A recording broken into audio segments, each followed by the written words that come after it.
My name, firstly, is Shara Ali. I work in the medical school. I'm also co-chair of the Understanding and Celebrating Race Equality Working Group, and some of us in that group have been preparing the activities for Black History Month. Now, it gives me great pleasure to introduce our first speaker of the series this month, Rosamund Kissi-Debrah, and I'll just say a few words about her and then we'll go straight into discussion. Rosamund is a World Health Organization advocate for health and air quality and co-founder of the Ella Roberta Family Foundation based in London. A former teacher, I've just learned that she was also teaching philosophy, which is music to my ears. Rosamund became a clean air advocate after her 9-year-old daughter, Ella, died in 2013 from a rare and severe form of asthma. Rosamund spent several years campaigning for a second coroner's inquest into Ella's death to determine whether it was linked to air pollution. In a landmark decision in December 2020, the coroner ruled that it was. Ella is now the first person in the UK and possibly the world to have air pollution listed as a cause of death on her death certificate. Rosamund intends to continue advocating to secure the right for children around the world to breathe clean air. And if I may just be allowed the indulgence, because Rosamund is far too modest, but I added the following to her online biography. She was recently named on BBC Woman's Hour Power List for 2020, and for good reason. Now, my first question to you, Rosamund, if I may, is, so this is Black History Month, and I'd be really keen to hear from you. What does Black History Month mean to you? And is there anybody in particular who inspires you, especially from the Black movement? Do you know what? That's that is a really interesting question, because I've spent the weekend with my family. We come from Ghana. Anyone who follows me will probably know. And the only place I speak English is to the likes of you in a professional capacity. At the weekend, I definitely wasn't speaking English with my family. I speak Tree with my family. And I seem to slide between the two worlds quite easily. When I was teaching in secondary school, Black history used to be quite a big thing. Some believe it should be more than just putting it into a month, basically. That does a whole disservice to it. The other thing people may not know about my background is I did spend a bit of time in Ghana, and I am very keen, and I have said to Jonathan actually before, is that if he's doing some research in Ghana and things like that, I would really like to tap in there, because I am incredibly proud of my background. Now, I was also a head of year and a head of sixth form, so that does come with a lot of influence. And I find it fascinating now, a lot of the debates. And I must admit, I got away with quite a lot when I was a head of year and a head of sixth form, from the point of view, a lot of topics that people might consider controversial, because I told you I just taught philosophy and ethics. And one of the things that came into the category was racism. And the I Have a Dream speech, luckily my children aren't here, they'll be rolling their eyes. Maya Angelou, Toni Morris, these are things my children, or the students who I was teaching and I was head of it, they knew this. I see this as part of me. And the schools I was in, I didn't have to change. I could still be who I actually was. And I think maybe the likes of you might understand that. I didn't have to Anglo-Saxonize myself, and you know, like, I could talk to the children about what food I ate. I used to explain to them about Ghana, our tribes, our region, and I was also interested in this country and how Black people also fit in here. My theory on this whole thing, by the way, I saw a lot of the things that are happening coming, especially from there were a few Caribbean students, and they went on holiday. And you see, I actually remember this.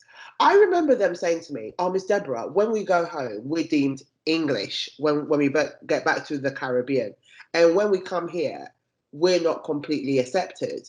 And I recall, because the other thing as head of year I was responsible for was PSHE, and I was very mindful that identity matters. And I am from the school that if you're born and bred somewhere, let's be honest, these children are going to grow up here. This is where they're going to pay their taxes.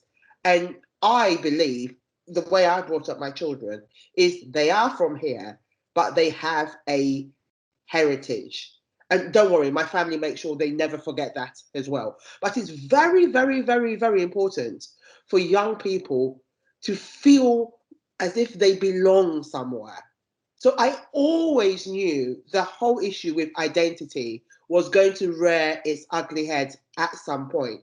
I couldn't understand if you're a young person, and my thing is key stage 4, which is 15, 16, how they could go, in quotes, what they called back home, not feel part of it, and not feel part of it here. That is a recipe for disaster. Pardon me. And I will keep on saying that. And you know, this whole thing, and you and I know, and you've told me to be candid, that to be English, you need to be white. Well, if black children want to consider themselves English, then it's fair game. Why not? I describe myself as British Ghanaian. My children are a mixture of Ghanaian and Sri Lankan. So they are even more, they have more to even contend with. And yes, they're very proud of being here, but they're also proud they have Ghanaian heritage and Sri Lankan heritage. And that was one thing my late daughter used to correct, believe it or not, when people used to refer to her as black. She wasn't being offensive when she said, no, actually, I am mixed race. And she meant that because her background included Sri Lankan. But I am incredibly proud about this. And because I speak a lot in the media, and I think once or twice people have tried to raise it before, my skin color is not an issue for me, being from Ghana. We're taught to be incredibly proud. And I don't have some of the issues, because what I mean by that is I have an African name, I speak the language, um, I eat the food. You know, I was with my aunt who's 83. She has stories going back, as you can imagine, to my great grandfather. I can hop on a plane this afternoon, ring my cousin up in Ghana and saying, "Can you meet me?" Whereas a lot of people can't do that. So it does give me a sense of strong identity. I'm proud to be part Ghanaian, but I'm also proud of this country as well. And I bear that in mind, pardon me, when I'm doing my actual work. So, yeah, I think I take it for granted, Shira. I mean, I looked at myself this weekend, just speaking to my aunt in Fluentry, and now just speaking to you in English. And maybe it's something I take for granted. It's not arrogance. I just know where I come from. And yeah, if you're Ghanaian, you are incredibly proud of that fact. You know, we were the first people to have independence, 6th of March, 1956. And when I was in Ghana, we sang the national anthem every morning before school. So I have a complete different view on maybe young people who have been born here and have never gone back home. And also, I actually learned Ghanaian history in schools back home. And sometimes I do see a few things here, which it does make me raise my eyebrows. And I think that's because maybe people haven't lived back home before. But that is something I truly believe identity is important. And that's why, to answer your question, I do believe that Black history should not be just shoved into a single month, and it should be spread out. And there are areas in the curriculum in general. Look, my background is humanities, and I know it can be weeded in different subjects. No one's saying they want it shoved down people's throats every single moment of the day. That's not what it's really about, really. But we could find a way. And I heard Wales have done that, haven't they, just now? A few days ago, Wales are now leading in that. It's going to be part and parcel of the curriculum. Unfortunately, England didn't decide on that first, but now that Wales have done it, it will give me a stronger voice to say England needs to follow suit as well. Great, thank you, Rosamund. And just to highlight actually a point that you've made, which will be of great interest, I think, to many people in this organisation, because we are looking at the inclusive curriculum, if you like, framework, and how we might develop materials within curricula to try and improve our outreach, if you like, and the way in which students can identify themselves or see themselves, I think, is often the language that's put in the curriculum. Yeah, I think that would be a great idea. And the question I didn't answer, who is my hero? It will have to be that Saturday afternoon when my father and I were watching Nelson Mandela walk out of jail, the long walk to freedom. But I am heavily influenced by my father. I actually have to say that. So this moment, this time, it will have to be Nelson Mandela, and for his sheer humanity, his bravery. My father was a politician, so I was heavily influenced by politics. So probably Nelson Mandela and the struggles and the fact that when he came out, the sheer humanity. I mean, he is someone to look up to from the point of view that despite what has happened to me, not to have anger, because I could, but I think if I wanted to use him as a role model, anger is very destructive and it doesn't get you anywhere. And I think I would use what he went through as a good example. But there are many here, writers, Maya Angelou, who I miss dearly, because every morning she used to write a verse or something. And it's strange not to have that now. Toni Morrison, and there are a lot of British writers as well, historians that I now see popping up on TV. And things are slowly changing, and for the better. But ultimately, I would say during my childhood, being in Ghana, Nelson Mandela was someone we all looked up to, yes. Thank you. Phenomenal. Everybody in the audience, please do jot down mentally or physically a question, because we'll leave time for that, at least 20 minutes or so. So to go on to the topic as billed, can you tell us, I mean, I wanted to put it as a question, to phrase it as a question, and then you can share some insights into what led you down the road that you have on campaigning in air pollution. But the question I wanted to put to you is, are ethnic minorities disproportionately affected by air pollution? I mean, my answer is going to be yes by that. And it's by circumstance that happens to be that way, but also by the structure we actually live in. So if you pick up any medical doctor in, maybe, let's go for the big cities, London, Manchester, Birmingham, I will be amazed if they said to you, yes, of course they have white patients. And I'm going to say majority are probably going to be working class when it comes to asthma. But truthfully known, I bet they will say majority of their patients will be Black or Asian. And now that I think I truly have engaged and fully understand this topic, is to do with where people live. If you live near a busy road, you are more likely going to be impacted. Now, I am not saying every Black or Asian person lives near a busy road. I didn't say that, as someone once tried to correct me. No, but in the system, we are not the CEOs of the big companies.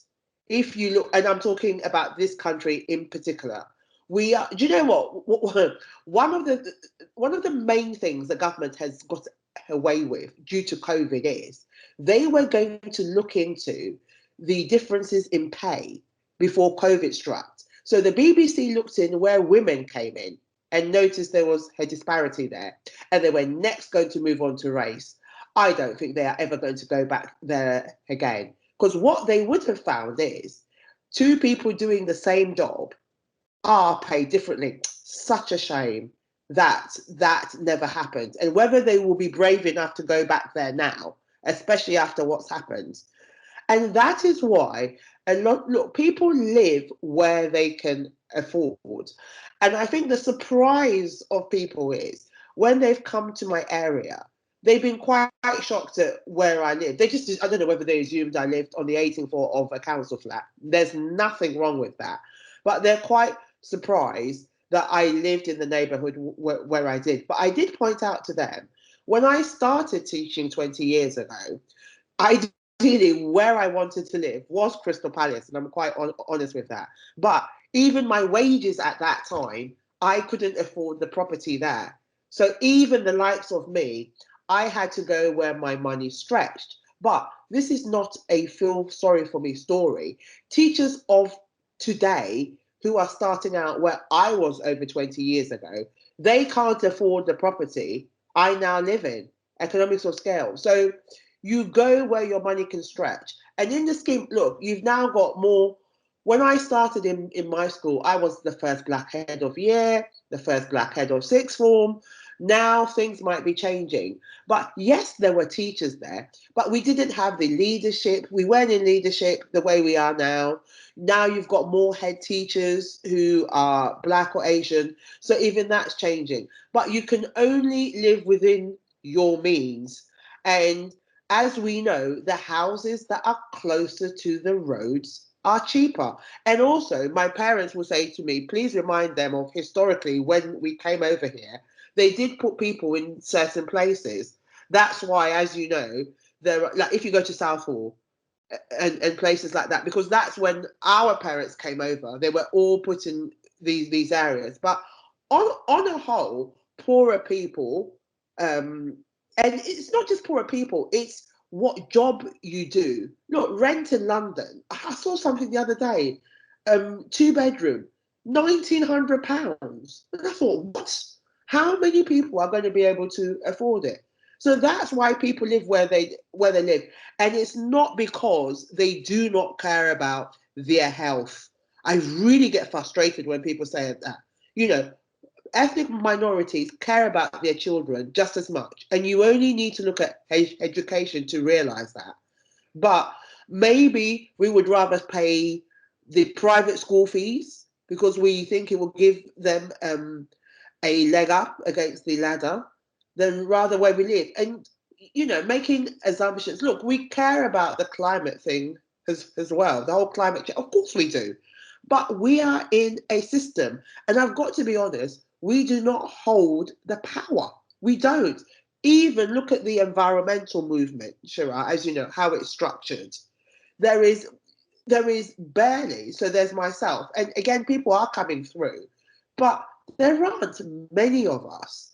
And yeah, I have noticed there is a lack of understanding. And that's why I am going to turn to medics who treat these patients who come to them to make their voices heard. Look, the climate movement is no different from other institutions. I don't think so when you look at it really closely. And it's mainly white, middle class. There is nothing. And maybe might have more time. Maybe the jobs they do will get them, allows them to. I mean, one of the things that have been asked, which does make me smile, is Extinction Rebellion. Why people of color do not join. I do smile, and I say, you know, I have responded. I will not be joining anything that gets me arrested. Are you kidding? I used to spend my time explaining to young people their rights if they were stopped with the police, and you now expect me to do something where I am arrested. That is never going to happen. And I'll be amazed if I see any black people join those movements. And as you can see, they actually don't. And that is the reason why we have a history with the police. I'm not going to put myself there to get arrested, am I? So that's why, and trust me, it doesn't make me any less passionate about this. I think you couldn't find anyone more passionate about this topic, but we just have different ways of dealing with it and different ways of negotiating with the government. And I have been asked about this before. Just because someone sits on a motorway doesn't make them any more passionate than I am. So that's my answer to that. So what I'm hearing is that there is, the answer essentially is yes, and it's partly because there is a correlation, if you like, between ethnic minorities and social inequality. Absolutely. In the same way, Absolutely. in the same way that ethnic minorities we found at the height of COVID were at the sharp end of deaths. And Well, yes, and do you know what? I am going to be asking, pushing quietly in the background, that at the inquiry next year, could air pollution be one of the factors that is looked at? I'm not claiming anything yet, but it just so happened that in areas of high air pollution, not just in this country, so Lombard, Wuhan, New York, and London, there were more COVID deaths. And what links all these areas is they have high air pollution. And it's something, hopefully, I can speak to the right people and it will be a factor that is, looks, we went through this whole thing. Do you know what frustrated me about COVID was when they said, when reports came out that more Black and Asian people were dying for COVID, and I don't know for how long it became a thing. And I thought, this isn't news. Have they not been talking to doctors? Let's have a look at blood pressure. Let's have a look at other diseases. We, it actually affects us more. I spoke to my uncle about this in the States, and they have their own issues there. He just thinks it's due to stress of life because of our jobs and things, and racism. That's what he generally, not just COVID, generally. Why do we have more blood pressure? Why do we have more this? That's what he believes, and not because COVID has just happened, but the gap in inequality. The reason why I raised it with air pollution was I was surprised when I found out. Yes, I was, about how wide the gap is. And I don't think the gap is going to get narrower anytime soon. No, I just think it's going. Look, some parts of London, you've got people who now live a whole 10 years longer than other people. I suggest people have a quick look at who's living longer and who is dying prematurely. And there is their answer. So therefore, COVID is no. So I don't think it's to do. And Jonathan's on there. He's a doctor. He can dispute me if he wants. I don't think it's anything to do with genetics. No, I don't believe that. no. But that's just me. Not from the research I have seen. I don't think it's anything to do with our genes or anything like that. Sorry, I just don't think that's true. So, Rosamund, I've got a final question for you, and then we're going to open it up to the floor. And I saw somebody raise their hand already, which is great. And so you will have an opportunity, audience, to raise your hand, and then I'll call you, and you can speak.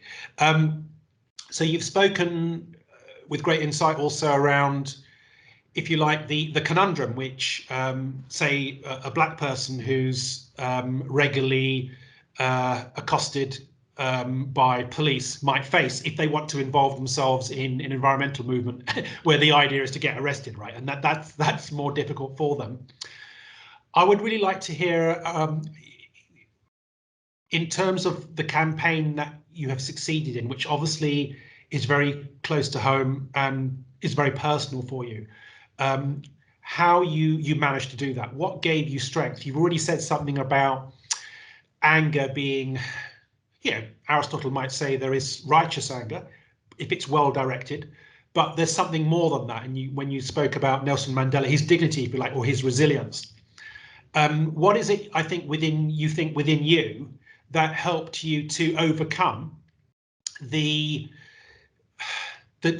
institutional inertia, if you like, of winning a case? What gave you that determination? I mean, the first answer to that will be my daughter. I absolutely, with a passion, and anyone who knows me, not only do I love young people, but my daughter was my first. I absolutely adored her beyond belief. I think that was something that was known in my circle anyway. People say to me now they're surprised, or they're surprised about my passion with young people. There's no passion there whatsoever. I absolutely adored my daughter, and if you'd said to me I would even be sitting here now speaking to you, I would never have believed you, because when she died, I was completely broken. Don't forget, she died in 2013, and I only came to people's notice in late 2016. So I'd had a whole 3 years to recover from it. I mean, when she died, I couldn't even walk. So that shows you, for me, it was like it was like being stabbed without a knife being there. And I promised her that when she was ill, that we would get to the bottom of it. We would get to the bottom of it.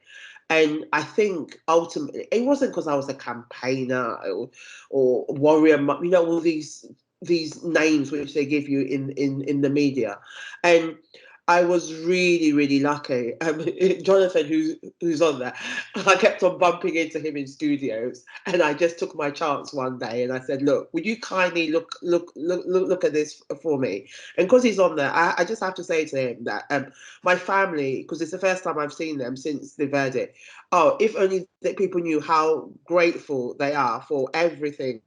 Jonathan, Stephen, Jocelyn, my lawyer. I sometimes, sure, life is about who you meet.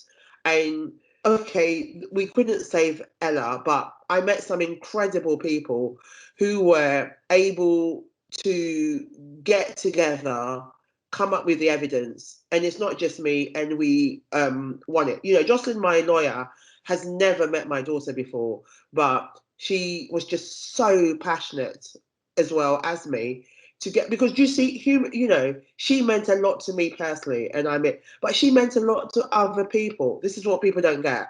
And then her own person, separate from me. She had her friends, our family, our neighborhood. A lot of people knew her. She was really talented. She's what we call in education gifted and talented. So she was her own separate person for me. But my daughter, the love for my daughter drove me on.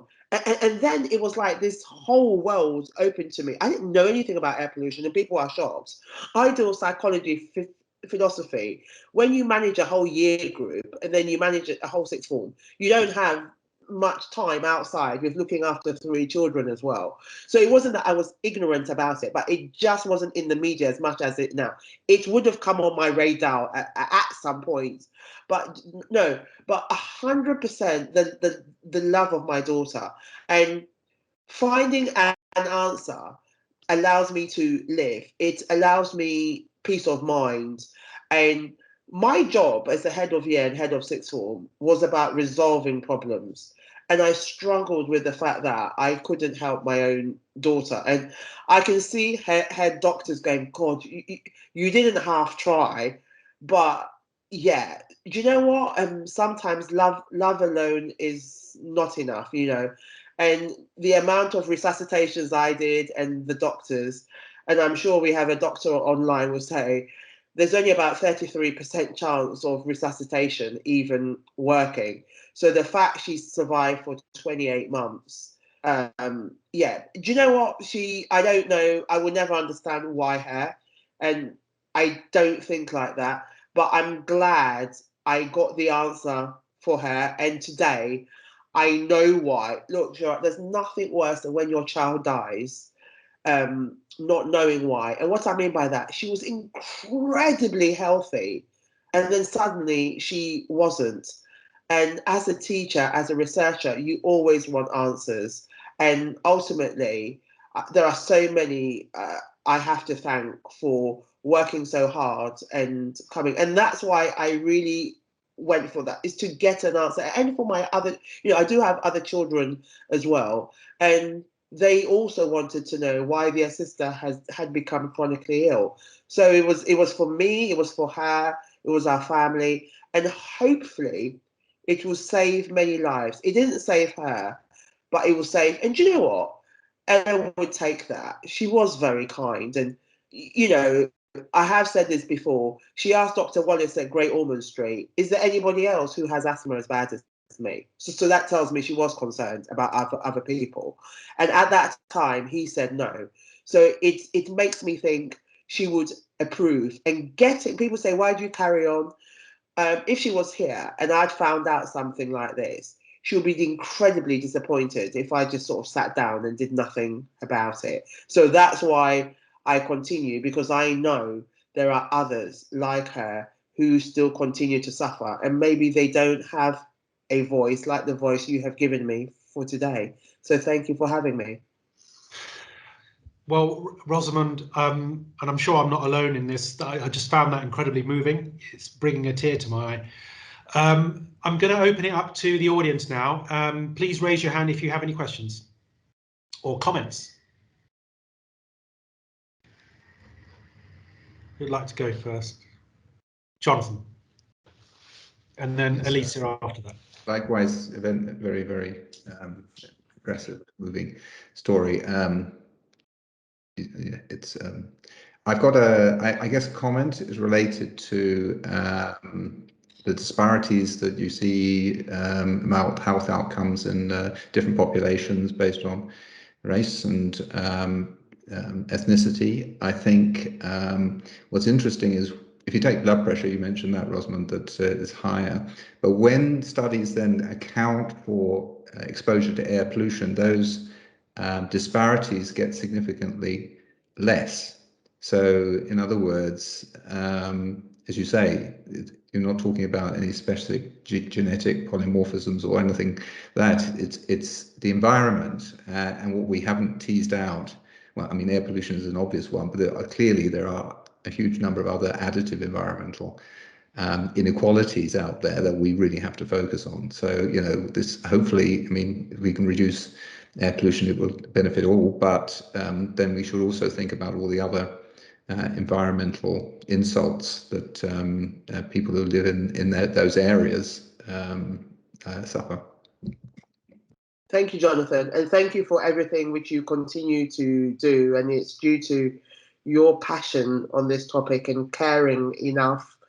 Jonathan's quite rare. Not only is he a medical doctor, but he has a specialism in air pollution. And you might have heard me say to Shira, my family. I think I don't know how much you know Ghanaians. If you were in my aunt's house this weekend, you might have been mobbed, but they are incredibly grateful for the work that you and others have done. And when I told them that you actually do some work in Ghana, they went, I knew that man would do something like that. So no, a lot of people are incredibly grateful, and I hope I am able to contribute to some of the work you do in the future. So thank you very, very, very much. Well, I'm honoured, actually, honoured to participate. Thank you so much, Jonathan. Alicia. Hi. Hello, good afternoon, Rosamund. Good afternoon, Alicia. Hi, thank you so much for giving us an insight into your kind of life and your heritage and your experiences. And my question was regarding holding corporations and the higher powers that be to account for the contributions to air pollution. So, for example, the companies such as like the oil companies that provide petrol and certain things that enable air pollution, what do you think the government could do to tackle that even further? Could you repeat your question again, because it kept on breaking up, and unless it's me. Sorry, it could be me because my connection's a bit choppy. Oh, yeah, kindly repeat that again, because I want to hear you properly. So my question was, how could we, and the government as well, hold larger corporations to account who provide things such as petrol and other factors that contribute to air pollution? I mean, Shira did tell me to be very honest and not hold back and say what I really feel. Look, the government hold them to account. I think they're all part of the whole problem. I'm being really honest with you about that. This whole thing ultimately is about money. And yes, they talk to me as Ella's mother, but they're being lobbied hard. And the amount of money exchanging hands is just out of this world. Our government's going to hold them accountable. I don't know about that. I'm being really honest with you. I don't know. I would like to think governments have a responsibility to their citizens, but when money is thrown in the midst, it all gets a bit murky. I don't want to say too much. Do you know, I haven't met the Prime Minister in person, so I don't want to speak for him.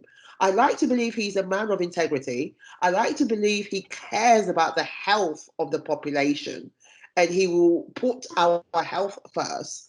But if you put money first, that's what the whole Dieselgate was all about, by the way. Money. They knew, by the way, how toxic diesel was. Look, and the reason why I say this, it's not controversial. People have gone to prison in Germany. That's why I can openly speak about this. So not everyone, but people knew about this. And Ella's inquest also showed that people knew. I mean, that I think I was trying not to be shocked, but every now and then I was shocked at the inquest. I didn't say anything, but I thought, oh, so you guys have known about this and for quite a long time. What do they say, as you know, is at the root of all evil? Money. So I don't know. I have to remain hopeful, don't I? Look at India. There are people dying, children there of 20 having lung cancer. And a lot of it's to do with the air. So why aren't their government advocating for people? They just need to be called out. They're not going to be happy about it.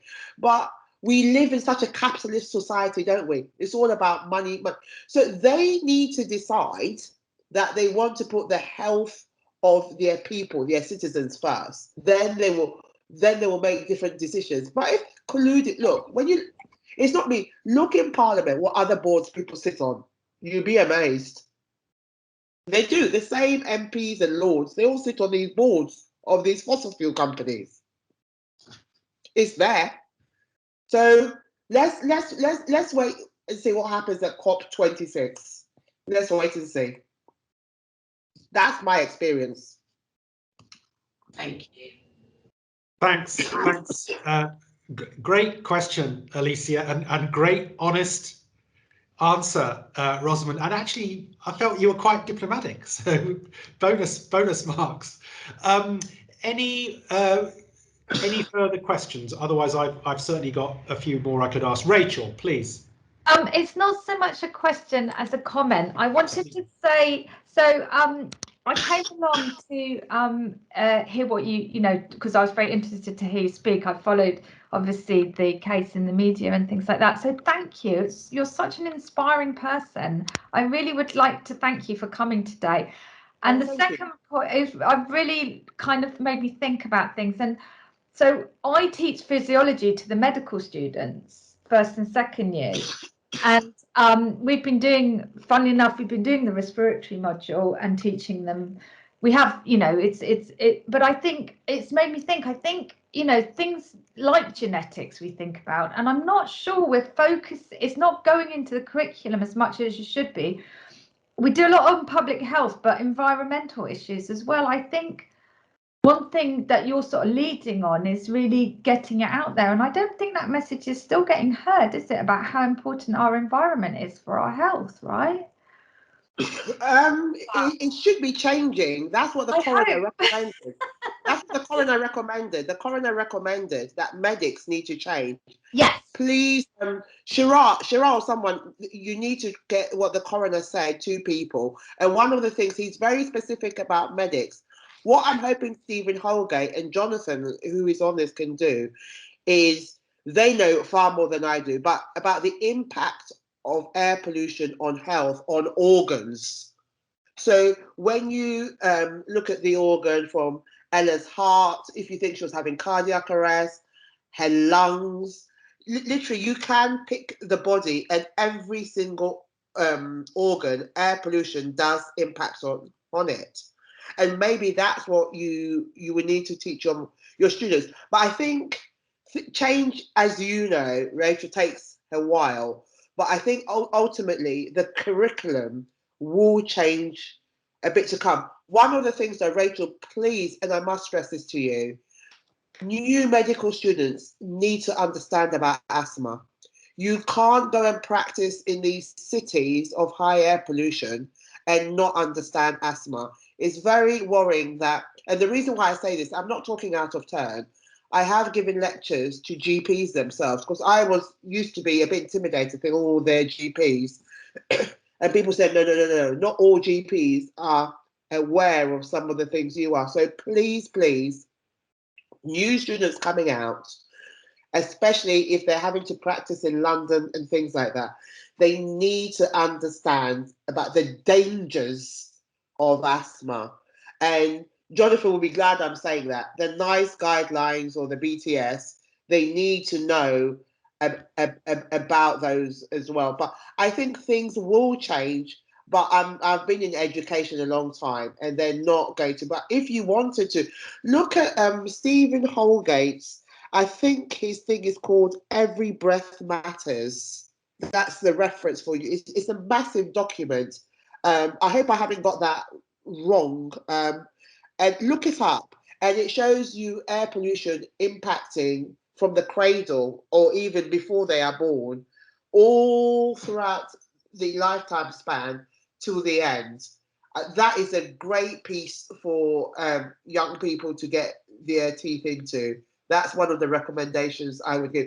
And do you know what? There are 70,000 papers on air pollution, 70,000. So there is lots and lots of research out there. But we need to change the way we think. And even medics are having to. And that's what the coroner actually said. But do kindly read what he said about medics. I think it's the third recommendation. Thank you, I will. And just to end on a positive, we have introduced a lot more respiratory teaching and with a focus on asthma into our curriculum. So that's really good news that you might like to hear. So we can do more. So I will look into that. But thank you so much. It's been fascinating. Thank you so much. Anytime, Rachel. Thank you. Anyone else on here? Thanks, Rachel. Anybody else like to make a comment? Share some thoughts? This is a nice, easy one. I've spoken to a few students before, lots of hands. So this is going to be one of my easier ones, I think. I like the challenge, as you know, but hey.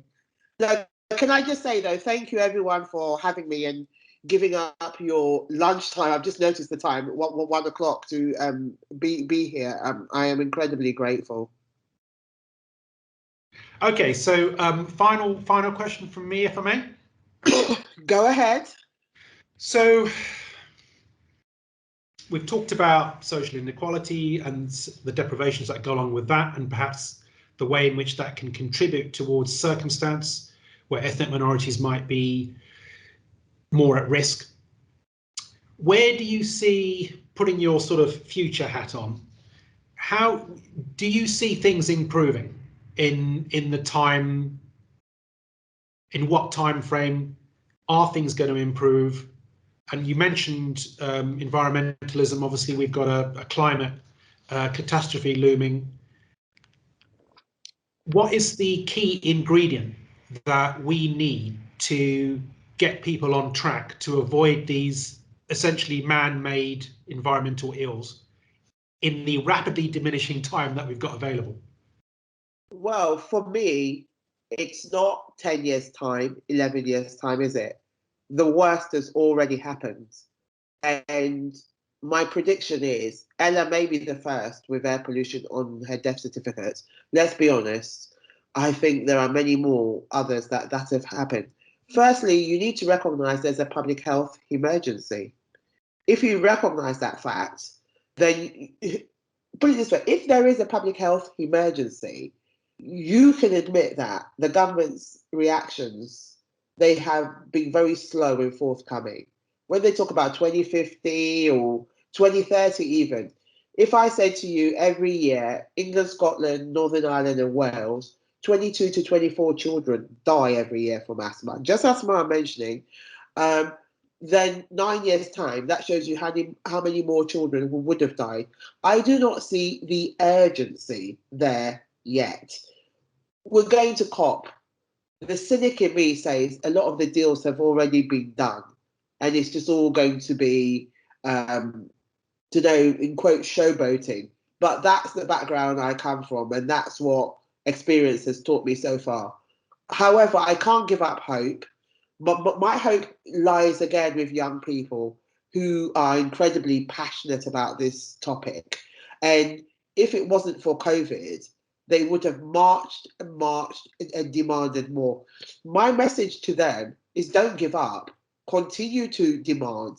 And even Greta is realizing that's what she meant by blah, blah, blah. They're just saying what they believe she needs to hear. No, they need to continue to demand action. And they need action now, not something that's going to happen in 2030. And I heard how hot things are going to be in the future.